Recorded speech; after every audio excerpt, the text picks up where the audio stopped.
ఈ రోజు ట్రేడ్ ఎలా చేయబోతున్నా అని చెప్తానండి. ముందుగా ప్రీవియస్ డే అనేది ఏమైందో తెలుసుకుందాం. ప్రీవియస్ డే అనేది స్లైట్ గ్యాప్ అప్ అనేది ఓపెన్ అయిందండి. ఓపెన్ అయ్యి కంటిన్యూస్ గా సెల్లింగ్ లోకి వచ్చింది మార్కెట్. ఇక్కడ చాలా మంది సెల్లర్స్ అనే వాళ్ళు వచ్చి ఉంటారు. ఈ సెల్లర్స్ నిన్నకే మార్కెట్ అనేది పైకి అనేది వెళ్ళింది. అలాగే ఇక్కడ నా బయ్యర్స్ గిటంగా మంచి రీట్రేస్మెంట్ అనేది జరిగింది. ఇక్కడ కంటిన్యూస్ గా హయ్యర్ హైస్ చేసుకుంటూ మార్కెట్ అనేది వెళ్ళింది. కాబట్టి ఇక్కడ చాలా మంది రీటైల్ ట్రేడర్స్ అనే వాళ్ళు వచ్చి ఉంటారు. ఇక్కడ లాస్ట్ మూమెంట్ లో మార్కెట్ అనేది ఈ ట్రెండ్ లైన్ ని బ్రేక్అవుట్ అనేది చేయలేదు. ఇక్కడ రీటైల్ బయ్యర్స్ అనే వాళ్ళు ఎంట్రీ అయ్యారు. అలాగే మార్కెట్ అనేది అప్ ట్రెండ్ లో ఉంది. కాబట్టి ఈ రోజు మీరు కొంచెం చూసి ట్రేడ్ చేయమని నేను ఆల్రెడీ టెలిగ్రామ్ ఛానల్లో మీకు పోస్ట్ అనేది చేశాను. ఇక్కడ మీకు ఒకవేళ గ్యాప్ డౌన్ ఓపెన్ అయింది అనుకోండి, మీరు ఇక్కడ బయ్యర్స్ ని టార్గెట్ అనేది చేయొచ్చు. ఇక్కడ రీటైల్ బయ్యర్స్ చాలా మంది వచ్చింటారు. ఈ బయ్యర్స్ కి స్టాప్ లాసెస్ అనేవి కింద ఉంటాయి కాబట్టి వాళ్ళని టార్గెట్ అనేది చేయొచ్చు. ఇక్కడ మనం సెల్లింగ్ సైడ్ అనేది ట్రేడ్ అనేది తీసుకుందాము. అలాగే ఫ్లాట్ ఓపెనింగ్ లో మనం బయింగ్ సైడ్ ట్రేడ్ అనేది తీసుకుందాము. ఎందుకంటే మార్కెట్ అనేది అప్ ట్రెండ్ లో ఉంది. అలాగే ఇక్కడ ట్రెండ్ లైన్ ని బ్రేక్అవుట్ అనేది చేస్తుంది అనమాట.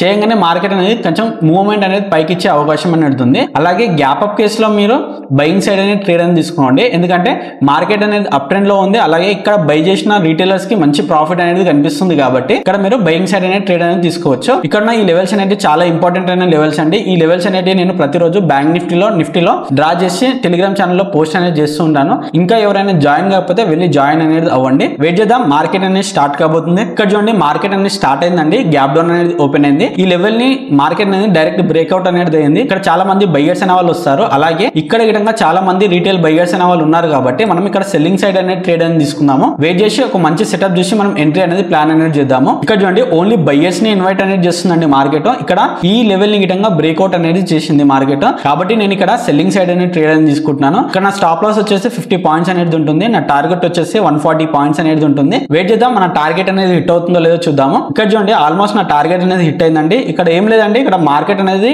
కొంచెం డిఫరెంట్ గా బిహేవ్ అనేది చేసింది నిన్న. కాబట్టి నేను ఏం చేశానంటే ఇక్కడ బయింగ్ సైడ్ ఉన్న సెల్లింగ్ సైడ్ అనేది ఉన్నా నియర్ బై ఎవరు ట్రాప్ అయితే వాళ్ళని టార్గెట్ అనేది చేద్దాం అనుకున్నాను. కాబట్టి నేను ఇక్కడ సెల్లింగ్ సైడ్ అనేది ట్రేడ్ అనేది తీసుకున్నాను. ఇలాంటి చార్ట్ ట్రేడింగ్ కాన్సెప్ట్స్ గురించి లైక్ చేసి సబ్స్క్రైబ్ చేయండి.